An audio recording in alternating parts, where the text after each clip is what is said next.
The laugh came first. Sharp, careless, cruel. It echoed across the bright rooftop cafe where sunlight poured over glass tables and city views, and it cut deeper than anyone expected.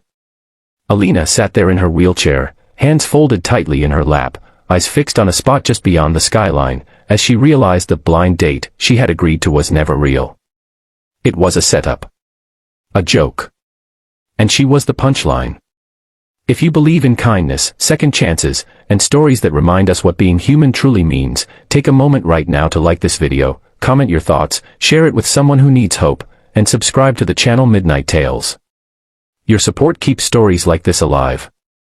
Alina had learned long ago how to survive embarrassment with silence. Since the accident 3 years earlier, the world had grown louder in its judgments and quieter in its compassion. She used to walk into rooms without thinking. Now she entered them with caution, aware of eyes that lingered too long or looked away too fast. When her co-workers suggested a blind date with a successful businessman, hinting that he was different and kind, something fragile inside her dared to hope. Maybe this time, she wouldn't be pitted. Maybe she would be seen. The truth revealed itself quickly. The snickers behind her, the hurried glances at phones, the poorly hidden camera angle. She understood then that this was never about love or even curiosity. It was about entertainment.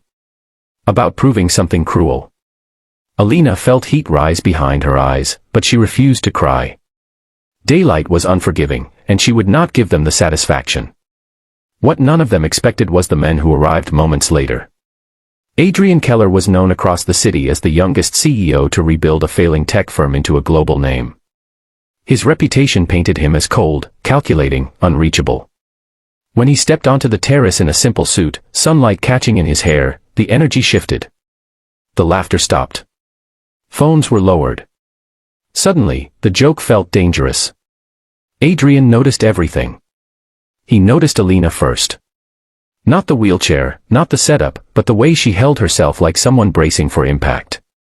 He saw the tension in her shoulders, the dignity in her stillness.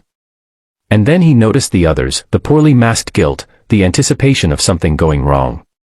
He understood the situation almost instantly. Instead of turning away, instead of calling it off, Adrian walked directly toward Alina and knelt in front of her so their eyes were level.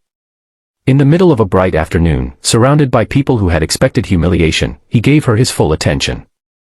The city noise seemed to fade as he stayed there, unhurried, present, intentional. Alina didn't know what to do with that. She had prepared herself for mockery, not respect. Her heart pounded as she searched his face for signs of cruelty, but found none. Only sincerity. Only concern. Adrian took the empty chair beside her and sat, choosing her space without hesitation. He ordered drinks for both of them as if this had always been the plan. Around them, whispers started to ripple. The co-workers who had orchestrated the setup shifted uncomfortably, realizing they were no longer in control of the narrative. Alina's struggle was quiet but immense. Every moment she expected the kindness to crack, to reveal itself as another layer of the joke. Years of being underestimated had trained her to wait for disappointment. But minutes passed, and then more, and Adrian remained exactly where he was. He listened. He laughed gently at her dry humor. He asked about her art, her favorite places in the city, her dreams before and after the accident. Not once did he ask about what she had lost. He focused only on who she was.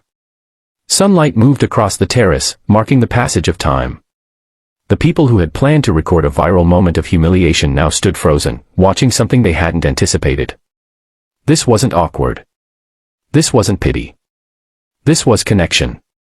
Then Adrian did something that would leave them in tears. He stood and addressed everyone.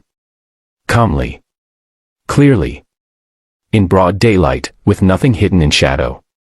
He spoke about dignity, about how easy it is to forget that cruelty dressed as humor still wounds deeply. He admitted he had been invited under false pretenses, but instead of anger, he expressed disappointment. Not in Alina. In them. He explained that success meant nothing if it came without empathy. That power was empty if it wasn't used to protect those being mocked. He said that Alina deserved respect, not because of her circumstances, but because she was human. Because she mattered. Silence followed. Thick and heavy. Some looked down, shame flooding their faces. Others wiped their eyes, confronted by the weight of what they had almost celebrated. Alina felt something shift inside her. For the first time since her accident, she wasn't the one shrinking under attention. She was the reason others were reflecting on themselves. Strength, she realized, didn't always mean standing.